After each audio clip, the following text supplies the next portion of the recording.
Inflación, esa experiencia que todo argentino que se precie pasa por algún momento de su vida.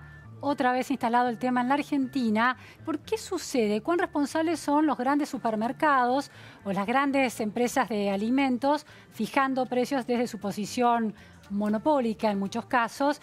Estamos con un especialista, un economista, Luis Seco, director de Perspectivas Económicas. Muchísimas gracias, Luis, por estar aquí. No, es un placer, gracias por invitarme. Luis, tuiteaste el fin de semana algo interesante, refutando una idea muy instalada de que las grandes cadenas de supermercados, por ejemplo, son responsables en alguna medida del efecto inflacionario sobre los precios. ¿Rechazaste esa posibilidad? No, simplemente por el absurdo, digamos. Lo que decía el tuit era una cosa muy sencilla, que es que todas las grandes cadenas de supermercados y todas las grandes empresas, básicamente productoras de alimentos y de bebidas, están en todos los países del mundo, en todos los países vecinos incluso.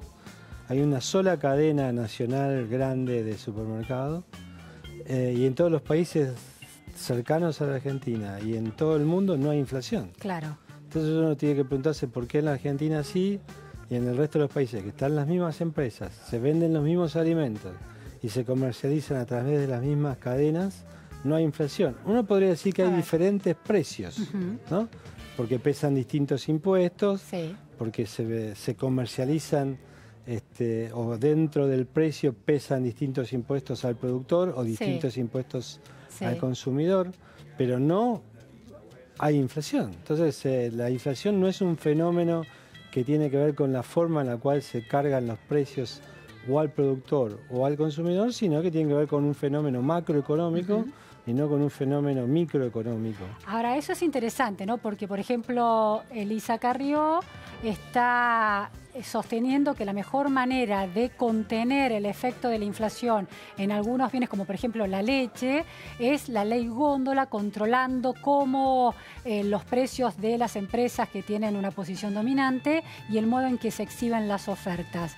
De acuerdo con tu opinión, eso es un remedio casi que no sirve. Digamos que o son ignorantes, el que propone eso, o ignora cómo funciona la economía, o nos miente, digamos, porque saben que eso no funciona y simplemente nos miente. Y yo creo que hay un contenido hipócrita muy grande, porque si uno dijera es la primera vez que en la Argentina se ensaya controlar la inflación mediante controles o mediante prácticas, observando cómo las cadenas de comercialización y las góndolas, y entonces bueno, vamos a ver si eso tiene algún efecto. Pero yo, mira, la primera crisis inflacionaria de mi vida fue el Rodrigazo, tenía 12, 13 años. Claro.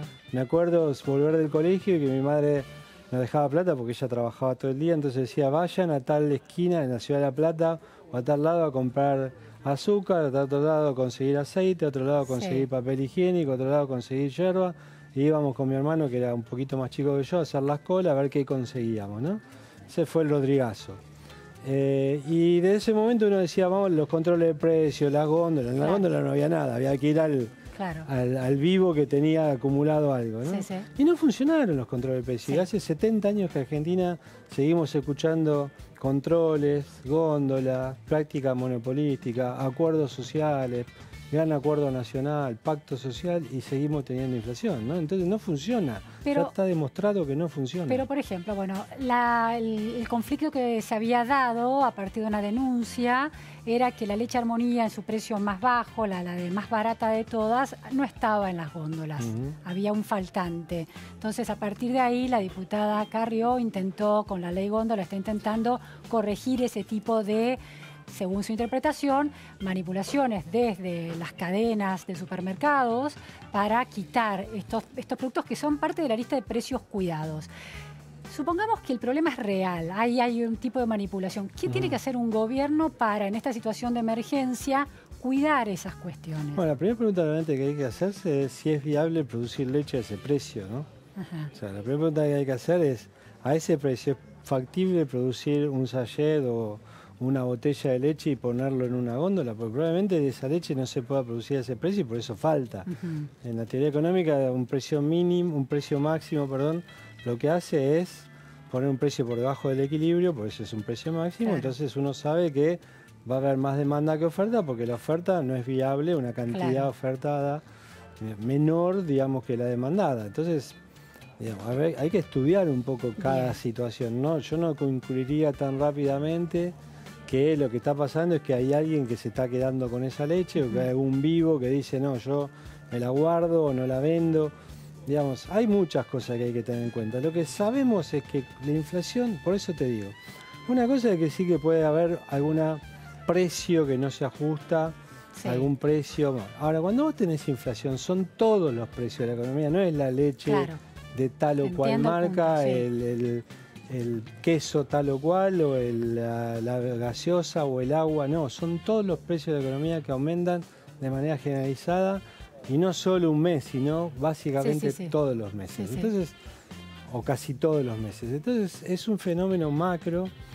Mira, había un gran profesor de economía que yo no tuve porque estudié en La Plata, de la Universidad de Buenos Aires, el profesor Olivera, que decía, me contó Enrique Sewach, que en las clases de macroeconomía decía, la macroeconomía no se arregla con la policía. Bueno, la inflación no se arregla con la policía. La inflación se arregla con instrumentos macroeconómicos, no con la policía vigilando una góndola. Bien, eso está clarísimo, es interesante el punto. Pero el gobierno tiene 32% de argentinos que viven en la pobreza y no pueden acceder a bienes básicos, alimentos. Entonces intenta, de alguna manera, sostener una lista de precios cuidados para que esas personas con bajos recursos puedan acceder a su alimentación. Eso es una necesidad dada la crisis, ¿no? Una necesidad en este contexto. ¿Un economista cómo ve una política como esa en un contexto de inflación? Está bien, los supermercados no son los responsables de la inflación, pero efectivamente la gente necesita comprar alimentos y no los puede comprar por esa escalada inflacionaria. Un gobierno primero tiene que tener una buena política económica, que baje la inflación. Eso es... No, la política, mira, pero está costando eso. Muchísimo. Hay un informe bastante viejo ya de la CEPAL, y te estoy citando la CEPAL, que es conocida su énfasis en las políticas sociales, de distribución del ingreso, que estableció hace muchos años como premisa de que no existe ninguna política social capaz de compensar los malos efectos de una mala política económica. No hay forma. O sea, la política social no te cubre cuando no te repara los daños que hace la mala macroeconomía. Entonces, el gobierno primero la macro. Y después, sí, obviamente tiene que atender con cuidado cuando se generan estos extremos, casos extremos de tener 30% de pobreza y, como hemos visto en los últimos datos, 50% de la población, los niños, digamos, por debajo de la línea de pobreza. Entonces hay que atender esa situación extrema vulnerabilidad.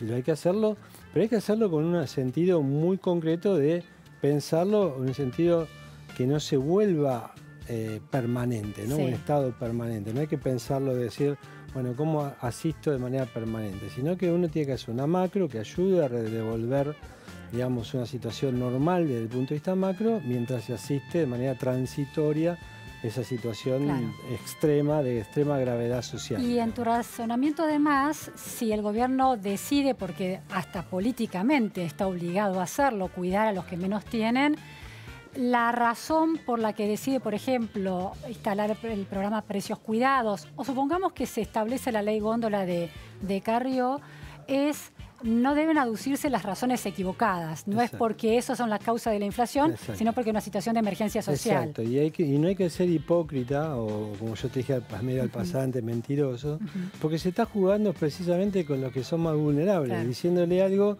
te voy a resolver tu vida, porque acá hay un tema de oportunismo político enorme, ¿no? Sí, de marketing político. Y de oportunismo, ¿no? Porque ahora vienen elecciones, entonces suena muy lindo decir, no voy a aumentar más la tarifa, te voy a resolver la vida, te voy a arreglar la inflación, te voy a dar más ayuda social y todo. Entonces, todo eso se desarma con una pregunta muy sencilla, que es, bueno, ¿cómo lo vas a hacer? Porque cuando el político oportunista dice voy a hacer más gasto social, tiene que decir qué otro gasto va a bajar o qué impuestos va a subir. Claro. Y cuando va a decir qué impuestos va a subir, ¿a quién le va a cobrar esos impuestos? Entonces, la frazada es corta, ¿no? Entonces, resolverle la vida a aquellos que están en una situación de vulnerabilidad muy alta puede significar, dado la restricción de recursos que tiene Argentina, aumentar la vulnerabilidad de otros sectores o exponer a una situación peor a sector al cual se le va a pedir que haga el esfuerzo para compensar la situación de aquel que está mal. Entonces, a mí me parece lo que por ahí un poco reflejó este fin de semana, y no fui el único que mandó algún que otro tuit en este sentido, es que hay un cansancio, no solo de aquellos que la están pasando mal, porque la situación es de extrema gravedad, porque la inflación no afloja, y uno tiene la sensación de que hay mucho cansancio con el ajuste, ¿no? Sino que también uno está también cansado de esta sensación de la promesa vacía, ¿no? Es decir, bueno, sí, suena todo muy lindo, música para el oído de muchos, pero también hay como un oportunismo. Hay una construcción también de un enemigo, las grandes supermercadistas, las grandes empresas alimentarias, sí, claro, y que políticamente rinde. Y eso rinde mucho también, como rinde también este simplismo, los buenos contra los malos, el contra D, ¿no? Ganar una elección contra D también luce más sencillo que construir una propuesta precisamente constructiva y no destructiva del otro. Y eso me parece también muy importante de cara al futuro, ¿no? Yo me vengo diciendo hace tiempo que cuando vos ganas una elección en contra de algo, el mandato es medio difuso. Vos el que te vota en contra de, no te vota a favor. Claro. Bueno, ¿qué propones? Claro, de una política pública determinada. Claro, A, B, C, D, F, G, que después tenés que hacer el delivery, ¿no? En cambio, cuando vos te votan en contra de, cuando llega la hora de gobernar y hacer el delivery, está la agenda de gobierno media de... Luis, última pregunta. Bueno, este gobierno tiene dificultades para controlar la inflación, para controlar varias cuestiones, y la inflación es una de ellas, y ha aparecido en el horizonte la figura de Labaña como el gran salvador por su expertise económico en la gestión económica. ¿Pasa por las personas efectivamente un cambio de personas y el ingreso de un dirigente político con experiencia en el mundo de la economía de Estado alcanza para dar una esperanza de que la inflación va a poder ser controlada? Yo creo que no alcanza con una sola persona. Hace falta primero un líder y un equipo que interprete y que acompañe a ese líder en la definición de una agenda de trabajo concreta, una hoja de ruta, con un contenido concreto de hacia dónde se quiere ir y de transformación de la Argentina. Lamentablemente Labaña ya ha dicho que Argentina no necesita ninguna reforma, lo dijo. O sea, no lo estoy inventando, lo dijo varias veces ya en las últimas 2 semanas. Dice que hace falta un pacto social o un gran acuerdo social. No alcanza con eso, decís vos. No, yo digo, lo escuché tantas veces, no soy tan viejo y creo que lo escucho por lo menos cada crisis se escucha que alguien viene con la idea de que lo que necesita la Argentina es un gran acuerdo, un pacto social. Y hace 70 años que seguimos transitando un camino declinante y de fracaso permanente. Entonces, me parece que Argentina necesita exactamente lo contrario, sacarse de la cabeza la idea de que necesita un gran acuerdo, necesita hacer cosas. Claro, tomar decisiones. Tomar decisiones concretas. Bancarse el costo político de esas decisiones. Exactamente, ahí está el punto. O sea, necesita un líder que esté dispuesto a pagar costos políticos. Mirá, cambio es sinónimo siempre de conflicto. No podés cambiar las cosas sin conflicto. Claro. Entonces, ¿quién está dispuesto a pagar el costo del conflicto? Es un tema crucial y me parece que hablar de gran acuerdo nacional es precisamente licuar el conflicto. Ahora, el conflicto suele impactar siempre en los sectores más vulnerables. Bueno, por eso te digo que transitoriamente no está mal pensar en cómo paliar, digamos, pero tenés que estar haciendo, porque ¿sabes qué es lo peor? Lo peor es seguir acumulando pobreza, seguir acumulando medidas paliativas, y cuando vos mirás, bueno, ¿y qué hiciste en todo este tiempo para transformar a Argentina? Y la respuesta es nada, ¿no? Claro. Bueno, muchísimas gracias, Luis Eco. Realmente es una manera distinta de pensar. Muchas gracias. Vamos ahora a ver un anticipo del programa de Pablo Sirvent, Hablemos de otra cosa. ¿Por qué en la Argentina se